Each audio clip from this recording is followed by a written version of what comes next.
और 2 और जहाज़ जो हैं जी वो भारत में जा रहे हैं, जो अमृतसर में 15 और 16 फरवरी को लैंड कर रहे हैं। पन्नू है और उनके जैसे लोग हैं, उनको उनके खिलाफ शायद फिलहाल कुछ एक्शन लेने का सोच नहीं रहा। साथ ही साथ ये इंडियंस को वापस बेड़ियों में जकड़ के दोबारा भेजा गया है। फिर कोलंबिया ने बोला कि हम अपने जहाज़ों में लोगों को लाएँगे, आपके जहाज़ में नहीं देंगे और कोलंबिया जैसा देश कर सकते हैं, इंडिया क्यों नहीं? ये जो है ट्रेड इम्बैलेंस जो इंडिया के हक में था, अब इंडिया के हक में नहीं रहेगा। लेकिन पीयू रिसर्च सेंटर का एक सर्वे जो कहता है कि 7 लाख से ऊपर इंडियंस शायद अनडॉक्यूमेंटेड अमेरिका में बैठे हुए हैं। लगभग 10.5 बिलियन डॉलर्स का प्रोडक्ट और शायद अप टू 20 बिलियन डॉलर्स का अमेरिकन हार्डवेयर इंडिया ने लिया है, मिलिट्री हार्डवेयर। तहव्वुर हुसैन राणा को वापस भेजने की बात कर रहे हैं। खालिस्तान के मुद्दे ऊपर जिस तरीके से डोनाल्ड ट्रंप ने डिप्लोमेटिक सेंसिटिविटी शो की, डोमेस्टिक कंसिडरेशंस को भी उन्होंने ओवरलुक नहीं किया, क्योंकि एक साइजेबल पॉपुलेशन जो सिख सेपरेटिस्ट की है वो अमेरिका में इसको परस्यू करती है, और ख़ास तौर के ऊपर स्ट्रैटेजिक एम्बिग्यूटी का स्टैंड जो उन्होंने अडॉप्ट किया,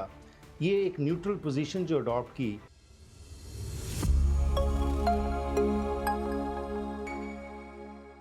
द हरप्रीत ਸਿੰਘ ਸ਼ੋ ਦੇ ਅੱਜ ਦੇ ਇਸ ਐਪੀਸੋਡ ਵਿੱਚ ਆਪ ਸਭ ਦਾ ਨਿੱਘਾ ਸਵਾਗਤ ਹੈ। ਪ੍ਰੋਗਰਾਮ ਦੇ ਇਸ ਹਿੱਸੇ ਵਿੱਚ ਅਸੀਂ ਅੱਜ ਗੱਲਬਾਤ ਕਰਨ ਜਾ ਰਹੇ ਹਾਂ ਪ੍ਰਧਾਨ ਮੰਤਰੀ ਨਰਿੰਦਰ ਮੋਦੀ ਦੀ ਜਿਹੜੀ ਵਿਜ਼ਿਟ ਹੋਈ ਅਮਰੀਕਾ ਦੇ ਵਿੱਚ, ਤੇ ਉਸ ਦੇ ਵਿੱਚ ਜੋ ਕੁਝ ਵਾਰਤਾਲਾਪ ਹੋਏ, ਜੋ ਪ੍ਰੈਸ ਕਾਨਫਰੰਸਿਸ ਹੋਈਆਂ, ਤੇ ਕੀ ਕੁਝ ਭਾਰਤ ਤੇ ਅਮਰੀਕਨ ਸਰਕਾਰ ਦੇ ਵਿਚਕਾਰ ਜੋ ਹਨ ਸਾਂਝ ਪਈ ਹੈਗੀ ਹੈ। ਇਸ ਸੰਬੰਧ ਵਿੱਚ ਸਾਡੇ ਨਾਲ ਸਾਥ ਦੇਣ ਗਿਆ ਅੱਜ ਮਨੀ ਮੁਗਲ ਸ਼ਰਮਾ ਜੀ, ਜਿਹੜੇ ਕਿ ਇੱਕ ਹਿਸਟੋਰੀਅਨ ਨੇ, ਆਥਰ ਨੇ ਤੇ ਨਾਲ ਜਰਨਲਿਸਟ ਹੈਗੇ ਨੇ।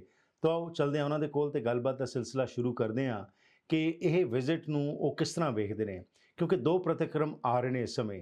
ਇੱਕ ਪੱਖ ਤਾਂ ਇਹ ਕਹਿ ਰਿਹਾ ਜੀ ਬਹੁਤ ਸਕਸੈਸਫੁਲ ਵਿਜ਼ਿਟ ਰਹੀ, ਦੂਸਰੇ ਪਾਸੇ ਕਿਹਾ ਜਾ ਰਿਹਾ ਕਿ ਇਸ ਵਿਜ਼ਿਟ ਦੇ ਵਿੱਚ ਇੰਡੀਆ ਨੂੰ ਨਜ਼ਰਅੰਦਾਜ਼ ਕੀਤਾ ਗਿਆ। ਪ੍ਰਧਾਨ ਮੰਤਰੀ ਨਰਿੰਦਰ ਮੋਦੀ ਜੋ ਹੈਗੇ ਨੇ ਉਹ ਕੁਝ ਅਕੰਪਲਿਸ਼ ਨਹੀਂ ਕਰ ਸਕੇ।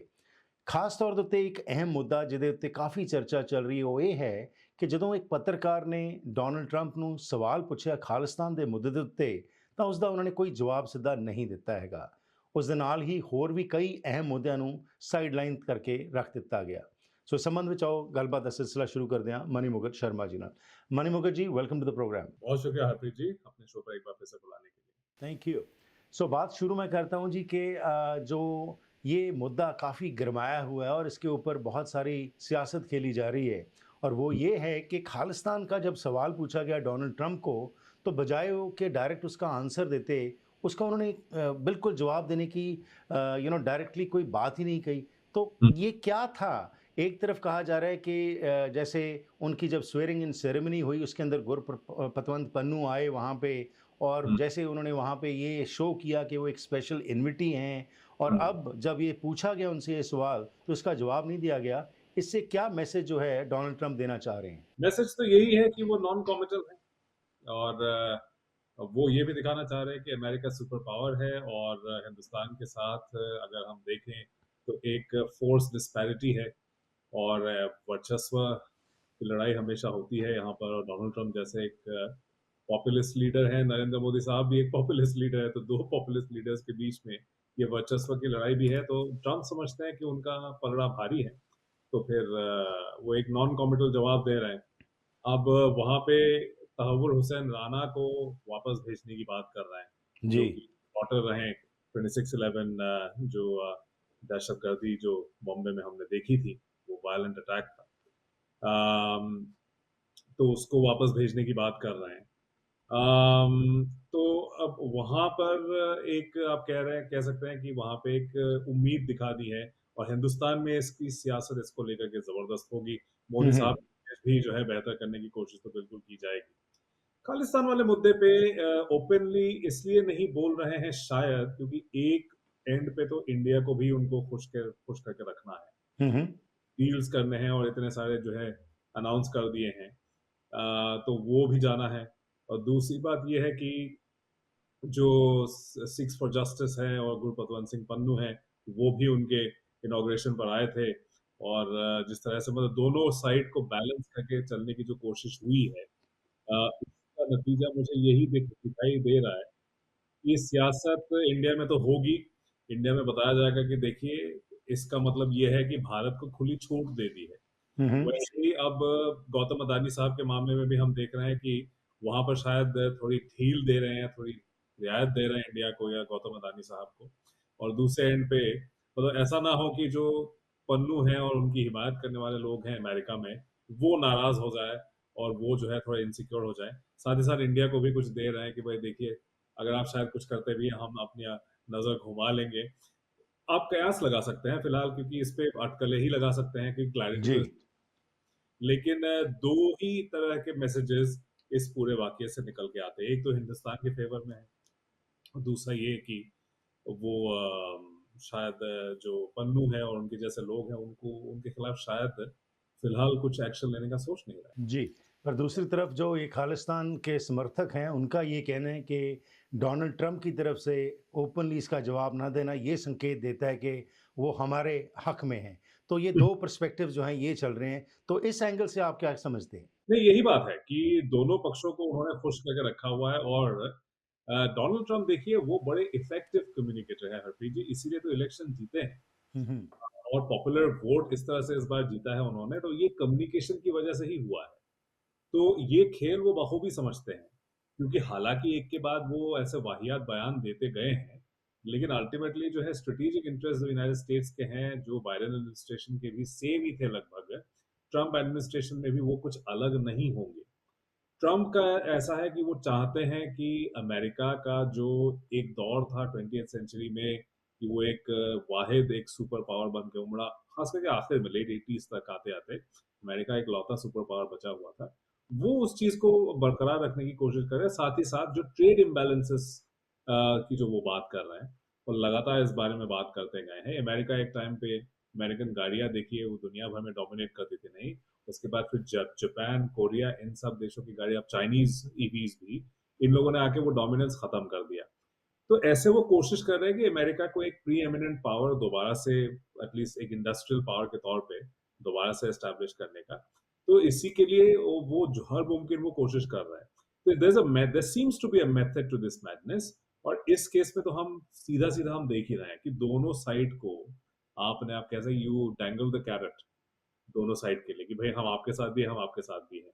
हुँ, हुँ। ना इधर के रहे ना उधर के रहे। अच्छा, मोदी साहब ने भी बिल्कुल ऐसा ही किया जब रशिया और यूक्रेन के मामले में पूछा गया, उन्होंने बोला कि हम तो we are not neutral, we are on the side of peace. ये भी एक इधर उधर की बात है। अम, तो ये साफ तौर पे हरप्रीत जी, दोनों को एक मैसेज देने की कोशिश हो रही है, लेकिन एक जो लार्जर मैसेज है हरप्रीत जी, हुँ, मतलब हुँ। दोनों खुश तो रहेंगे, लेकिन लार्जर मैसेज जो ये है कि अमेरिका सरपरस्त है, जी। आपका भी और आपका भी। तो ये एक मतलब वो बड़ा दादा है। तो ये एक मैसेज जो है, लार्जर मैसेज जो मेरे ख्याल से ये है, जिस तरह से वो प्रेस कॉन्फ्रेंस भी हुआ, उससे तो मुझे राइट। यही समझ में आ रहा है कि ठीक। इट इज अब बात करें ट्रेड की और टैरिफ्स की, जिसके अंदर हमने देखा कि भारत जो है अब अमेरिका से ऑयल भी खरीदेगा और उसके ऊपर टैरिफ्स जो हैं वो भी लगाए जाएँगे। तो ये इस एस्पेक्ट के ऊपर जो बातचीत हुई, उसको आप किस नज़रिए से देखते हैं? किसका ये सक्सेस था, अमेरिका का या इंडिया जो है इसमें कामयाब हुआ बातचीत के अंदर? नहीं, ये तो अमेरिकन सक्सेस माना जाएगा हुँ, हरप्रीत हुँ। जी। देखिए 2019 में जब नरेंद्र मोदी साहब जाते हैं, हाउडी मोदी करते हैं वो ह्यूस्टन में, उस टाइम पे नरेंद्र मोदी 2019 का इलेक्शन 303 से इकलौती बीजेपी के पास, अकेले मतलब बीजेपी के पास 303 सीटें आई थी, और अलायंस का तो 320 से भी ऊपर सीट्स थे। तो वो एक कॉन्करर की तरह, एक नया जो है महानायक की तरह वो अमेरिका में गए थे। उनका बॉडी लैंग्वेज दूसरा था। इस बार वो बदल गया है। इस बार डोनाल्ड ट्रंप एक वैसे महानायक बनकर आए हैं, बहुत भारी मेजॉरिटी के साथ आए हैं। नरेंद्र मोदी साहब 2024 के इलेक्शन के बाद काफी कमजोर हो गए हैं, और साथ ही साथ जिस तरह से इकोनॉमिक कंडीशन हिंदुस्तान का खराब हुआ है, वो हेडलाइन मैनेजमेंट के जरिए भी हरप्रीत जी बात बन नहीं रही है। हुँ, हुँ। रफ्ता रफ्ता लोगों को बात समझ में आ रही है। अब यहाँ पर फायदा अमेरिका का हुआ है, क्योंकि एक तो उसने भारत से ये बात मनवा ली है कि भारत जो है, जो ट्रेड इम्बैलेंस है लगभग $45 बिलियन का, अब उससे थोड़ा ज्यादा इंडिया के हक में है। ट्रेड जो है जी। इम्बैलेंस इंडिया के हक में है।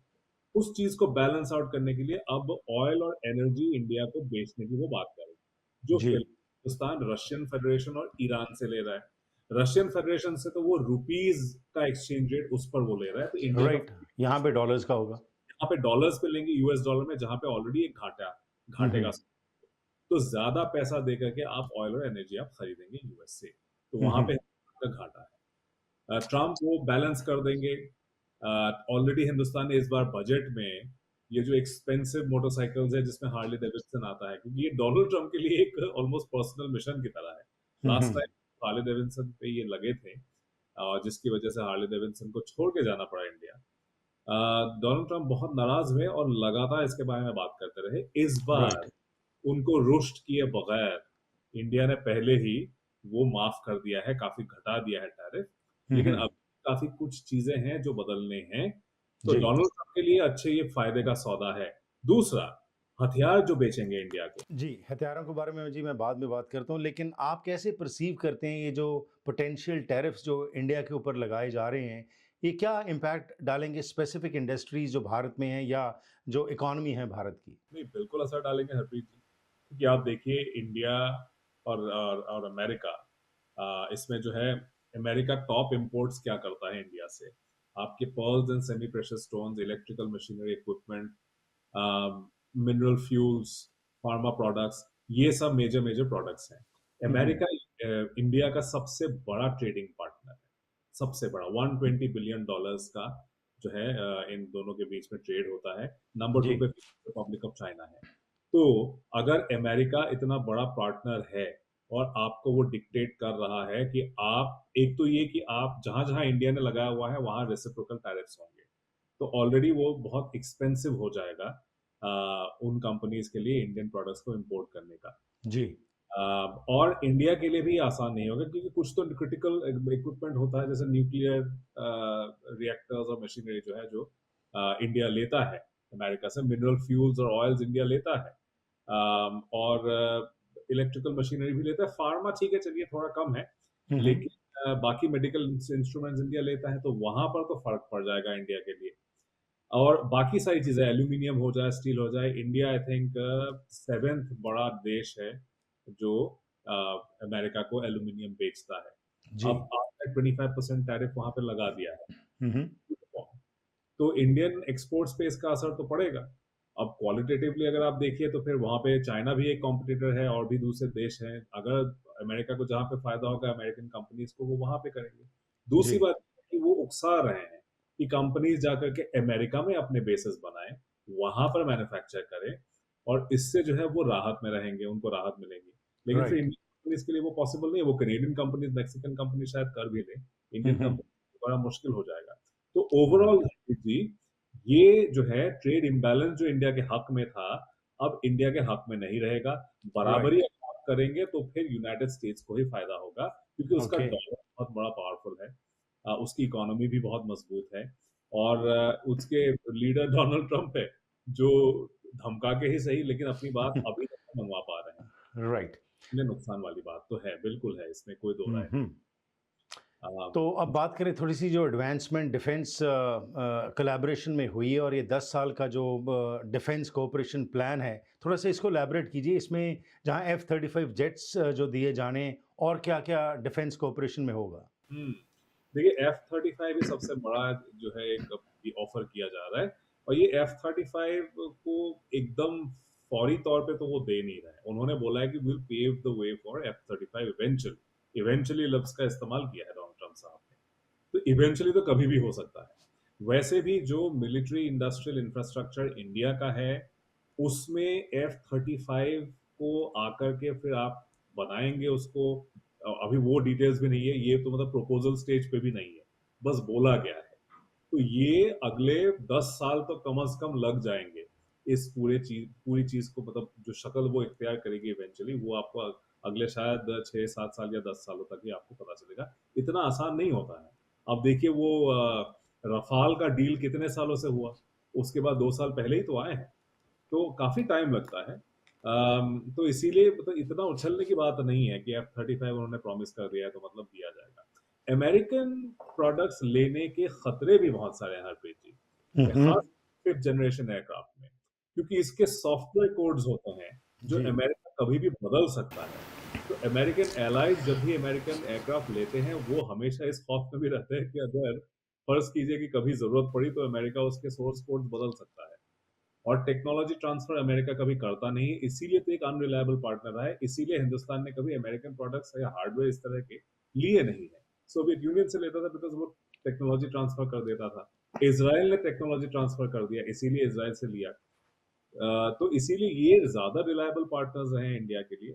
अमेरिकन F-35 एक आप कह सकते हैं इट्स एन आइस कैंडी जो दिखाया गया है, लेकिन ये कब तक मिलेगा, कितना कॉस्ट होगा, क्योंकि काफी कॉस्टली होता है F-35। और देखिए अमेरिका F-35 दूसरे देशों को भी दे रहा है, कनाडा को दे रहा है, जैसे इजराइल को दिया है, बर्तानिया को दिया है, ऐसे और देशों को वो दे रहा है। लेकिन क्या सही में इतना फायदेमंद होगा, क्योंकि आपके ऑप्शन जो दूसरा है वो है सुखोई 57 जो कि रशियन फेडरेशन का है, वो भी एक स्टेल्थ एयरक्राफ्ट है और लगभग बराबर है, शायद कई मायनों में बेटर है राइट। 35 से। अमेरिका F-22 नहीं देगा जो कि सबसे ज्यादा कप केपेबल एयरक्राफ्ट है, वो कभी नहीं देगा किसी और देश को। तो इसीलिए इतना एक्साइटेड होने की शायद जरूरत नहीं है। दूसरी बात ये कि जो कोशिश हो रही है कि एक, और ये खतरनाक हो सकता है हरप्रीत जी इंडिया के लिए, हम्म। जो पुरजोर कोशिश की जा रही है कि रशियन हार्डवेयर पे जो डिपेंडेंस है हिंदुस्तान का, उसको खत्म किया जाए, उसको राइट। वहां से वापस ले आकर के अमेरिकन अम्ब्रेला के अंदर लाने की कोशिश हो रही है, जो कि वो अब रशिया अकेला नहीं है, यहाँ पर पीपल्स रिपब्लिक ऑफ चाइना भी है, ये दो एलाइज बनकर उभरे हैं। हिंदुस्तान के नेबरहुड में चाइना है और रशिया है, अमेरिका दूर है। तो क्या अमेरिका अगर ये करता है, भारत अगर सुर में सुर मिला करके आगे बढ़ता है, तो फिर क्या चाइनीज को अपसेट कर सकते हैं, ये बहुत बड़ा खतरा है। क्योंकि जी। क्वाड को मजबूत करने की बात हो रही है, ब्रिक्स को जो है ओपनली उस प्रेस कॉन्फ्रेंस में चैलेंज कर दिया, उससे पहले भी बोला है। तो अगर भारत जो एक अहम मेंबर है ब्रिक्स का, और वहां पे वो इसको ऑलमोस्ट नेगेट कर रहे हैं, तो फिर क्या राइट। चाइना इतनी आसानी से इस बात को मानेगा? क्या आप इतना अमेरिकन हार्डवेयर अगर खरीद लीजिएगा, तो फिर क्या आप एक चुनौती नहीं दे रहे हैं चाइनीज को, जो कि आपके बॉर्डर में बैठा हुआ है, आपकी जमीन हथिया करके बैठा हुआ है? तो ये इंडिया के लिए थोड़ा सा खतरनाक हो सकता है, मुझे ऐसा लग रहा है कि इतना ज्यादा अगर आप डिपेंडेंस अमेरिकन हार्डवेयर पे आप कर रहे हैं। अभी तक राइट। एक जो समझ थी, वो ये थी कि हम हर एक देश से लेंगे, क्योंकि हम अपने लेवल पे हम बना नहीं सकते, राइट। हार्डवेयर हम बनाते नहीं है, तो फिर हम फ्रांस से भी ले रहे हैं, हम ब्रिटेन से भी ले रहे हैं, हम रशिया से भी ले रहे हैं, अमेरिका से भी ले रहे हैं।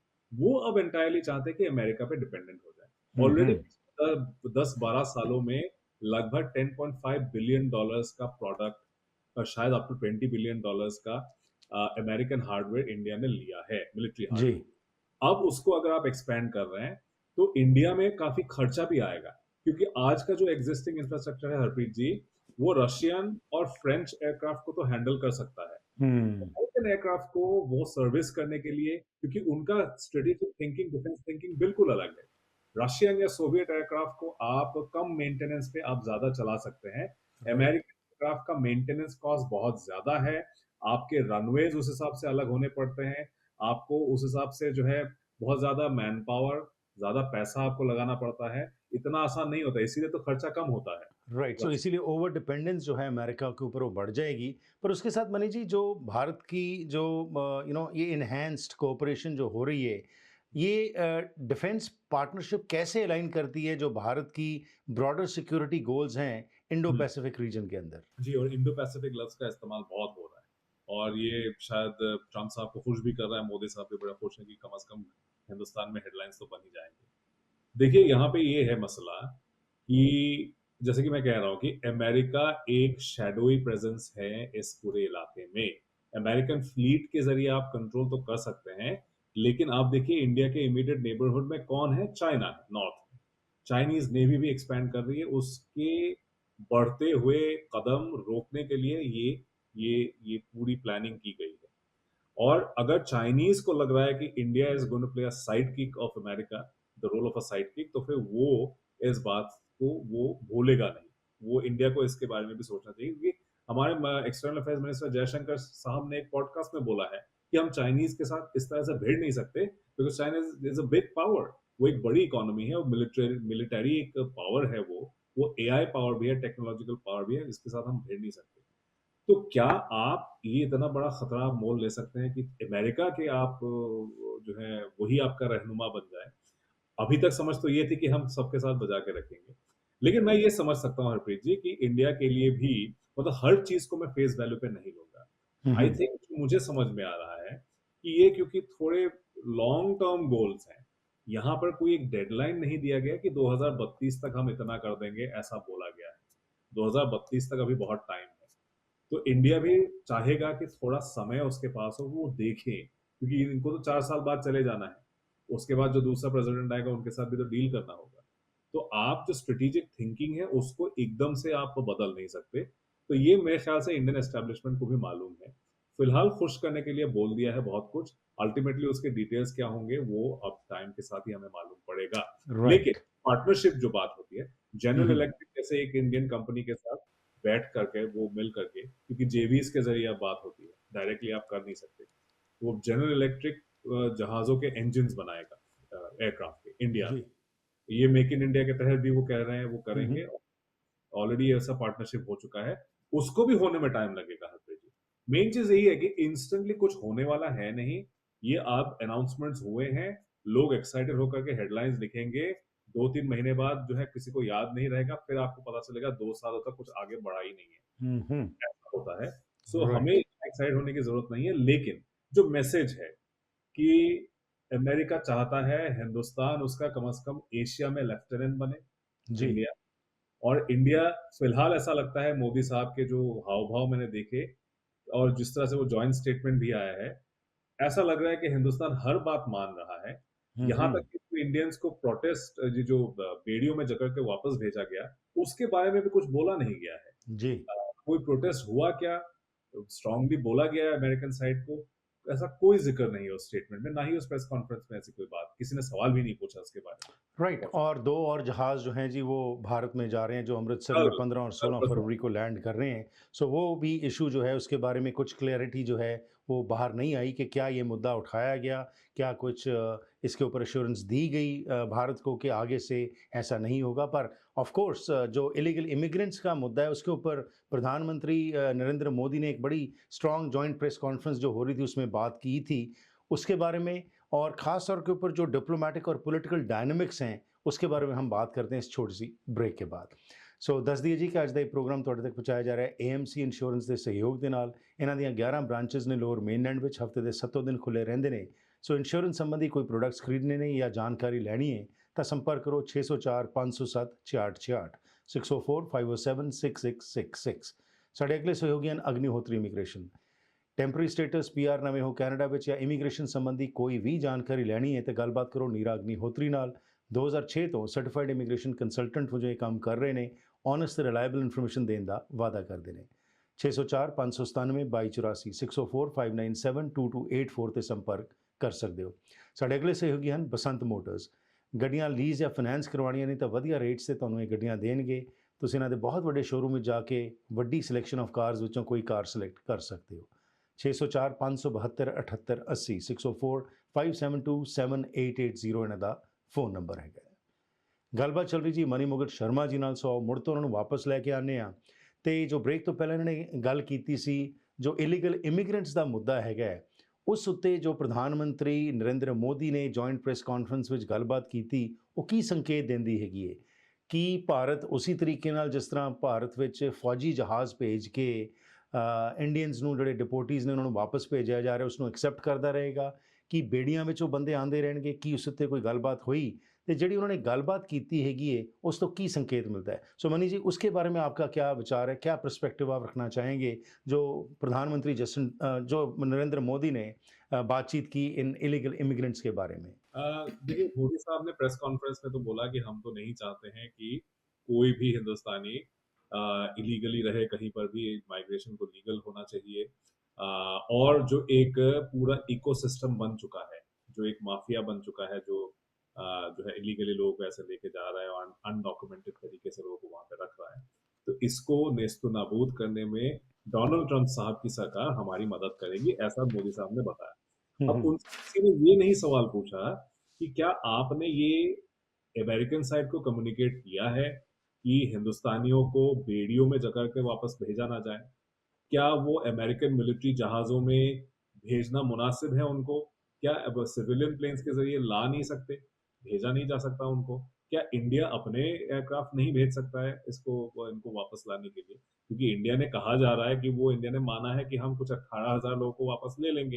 हम्म। हालाँकि एक्सटर्नल अफेयर्स मिनिस्टर ने बोला कि we can not speculate on the exact numbers, लेकिन पीयू रिसर्च सेंटर का एक सर्वे जो कहता है कि 7 लाख से ऊपर इंडियंस शायद अनडॉक्यूमेंटेड अमेरिका में बैठे हुए हैं। तो इतने लोगों को तो आप निकाल नहीं सकते, ना अमेरिका भेज सकता है। अभी जो ये मैसेज दिया जा रहा है, ये एक सिंबॉलिक मैसेज है हरप्रीत जी, कि अमेरिकन मिलिट्री जहाज कहीं पे भी उतर सकता है दुनिया में। चाहे वो फ्रेंडली कंट्री है, आपके साथ तिजारत उसका है, अच्छा खासा चल रहा है, इसके बावजूद आप अमेरिकन मिलिट्री जहाज़ों में भेजेंगे, वो सिविलियन एयरक्राफ्ट में इसीलिए नहीं भेज रहे हैं। हम्म। मिलिट्री भेजना वो एक मैसेज होता है। क्योंकि आप देखिए कि जब 91 में गल्फ वॉर चल रहा था हरप्रीत जी, तो अमेरिकन जहाज़ों ने इंडियन गवर्नमेंट से परमिशन माँगा था रिफ्यूलिंग का। राइट। टाइम पे चंद्रशेखर की गवर्नमेंट थी, वो भी केयरटेकर गवर्नमेंट, नरसिम्हा राव की सरकार आई नहीं। जी। टाइम पे भी इंडियन गवर्नमेंट ने मना कर दिया था। वो राइट। 91 की बात है, तब हम इतने पावरफुल भी नहीं थे। हम्म। यूएसएसआर गिर रहा था कुछ ही महीनों में उसके बाद। उस टाइम पर मना कर दिया था और अब जाकर के इंडिया में बिलाशुबा लोग इस तरह से मतलब भेजे जा रहे हैं, उतारे जा रहे हैं, हिंदुस्तान की ज़मीन पर बेड़ियों में जाकर के उनको उतारा जा रहा है। तो हम्म। ये मैसेज है और अगर हम देखते हैं कल-परसों अगर ये होता है अमृतसर में दोबारा जहाज़ उतरते हैं और लोग बेड़ियों में जाकर के उनको भेजा गया है, तो फिर हम समझेंगे कि ये एक डेलिब्रेट पोकिंग इन द आई जिसको बोलते हैं, ये हुआ है। मोदी हम्म। साहब का क्या है, उसका कोई असर नहीं हुआ। अगर जी। नहीं भेजते हैं बेड़ियों में जाकर के, तो फिर हम शायद समझें कि अच्छा बात शायद हुई होगी, कि ये हम्म। अच्छा लगता है। क्योंकि इन डोमेस्टिकली भी मोदी साहब के लिए बहुत खराब साबित होता है। मतलब एक राइट। और तहव्वुर हुसैन राणा को वापस ला रहे हैं, उसकी आप जो है आप सेलिब्रेशन करेंगे उसका। साथ ही साथ ये इंडियंस को वापस बेड़ियों में जाकर के दोबारा भेजा गया है, वो फिर उसको जो है नेगेट कर देता है। हम्म। तो ये ज़रूर बात हुई होगी, मुझे ऐसा लगता है। हर चीज़ को फॉर्मली या पब्लिकली बताया नहीं जाता। अगर उनको बेड़ियों में जकड़ के नहीं भेजा जाता है, तो हम समझेंगे कोई बात हुई है। फिर भी I think it would still be damaging कि अगर अमेरिकन राइट। एयरफोर्स के एयरक्राफ्ट में उनको भेजा जाता है, जिस हम्म। तरह से कोलंबिया ने बोला कि हम अपने जहाज़ों में लोगों को लाएँगे, आपके राइट। जहाज़ उतरने नहीं देंगे और कोलंबिया जैसा देश कर सकते हैं, इंडिया क्यों नहीं? लेकिन चलिए जी। इंडिया का लीडरशिप भी अलग है।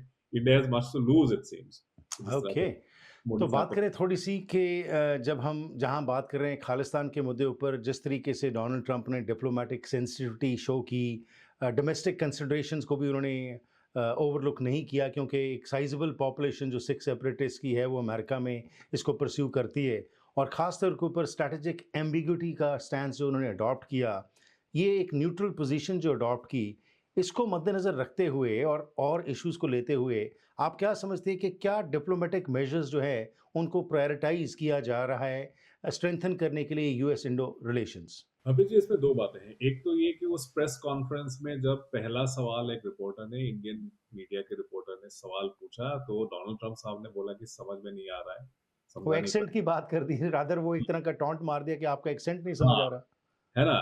तो मज़ाक उड़ा के फिर उनको चुप करा दिया। उसके बाद फिर एक और टीवी चैनल की फॉरेन एडिटर हैं, उन्होंने फिर उसी सवाल को दोबारा से पूछा और लोग कह रहे हैं कि भई ये सवाल उनको जवाब देना ही नहीं था। तो वो शायद एक मैसेज भी था पहली बार कि वो हम्म। इस सवाल को एड्रेस नहीं करेंगे। अब अगर क्लियर जवाब नहीं दे रहे, हालाँकि उन्होंने बोला है मतलब हाँ, मतलब हम जो है इंडिया के साथ कोऑपरेट करेंगे टेररिज़्म, लेकिन इस्लामिक टेररिज़्म बोला। इसको हम कोशिश करेंगे कि ख़त्म करने का इंडिया के साथ मिलकर के हम ये करेंगे, ये जी। जितना भी वो कोऑपरेशन हो सकता है हम करेंगे। वो एक मैसेज एक ख़ास किस्म के टेरर को टारगेट करता है, ख़ास कम्युनिटी को टारगेट करता है। लेकिन इस सवाल पर उन्होंने घुमा-फिरा के जो जवाब दिया, इससे तो यही लगता है कि वो नॉन कॉमिटल है। ये नॉन कॉमिटल जवाब है। इंडियन जी। मीडिया कुछ नहीं निकाल पाया है। इसके मायने जैसे कि मैं पहले भी कह चुका हूँ, बहुत कुछ हो सकते हैं। ये डोमेस्टिक कॉन्स्टिट्यूएंसी को एक मैसेज होता है कि भई अमेरिका सबसे बड़ा दादा है, मेन मैसेज जो है। इंडियंस को बोला गया है शायद या उनको बताया गया है कि देखिए आप चलिए हम नज़रअंदाज कर सकते हैं शायद जो भी आप कर रहे हैं। तो it's an open ended message Harpreet ji, इसके तो बहुत सारे मायने निकल सकते हैं। अल्टीमेटली वो आने वाले कुछ महीनों में क्या वो शक्ल इख्तियार करता है, उस पर वो डिपेंड करेगा इस सवाल का जवाब। हम्म। हम कल परसों से ही देखना शुरू कर देंगे शायद जो वो जहाज़ उतारे जाएँगे, किस हालात में हिंदुस्तानियों को वापस भेजा जाए, that would give you a right. Message. दूसरा फिर वो इन्वेस्टिगेशन जो चल रहा है हरप्रीत जी, चलिए उस पर अमेरिकन प्रेसिडेंट का कोई कंट्रोल नहीं है कि किस तरह से वो इन्वेस्टिगेशन चल रहा है। लेकिन हमें ये देखना है कि क्या अमेरिका ये बात मान गया है कि एक वाहिद एक लोन वुल्फ एक्टर जो इंडियन साइड से था विकास यादव करके, वही इन्वॉल्व था इसलिए इस पूरे वाकये में। जी। क्या अमेरिकन गवर्नमेंट मुतमईन है और उसके बाद वो रफा-दफा कर देगी, वो हमें देखना है। राइट।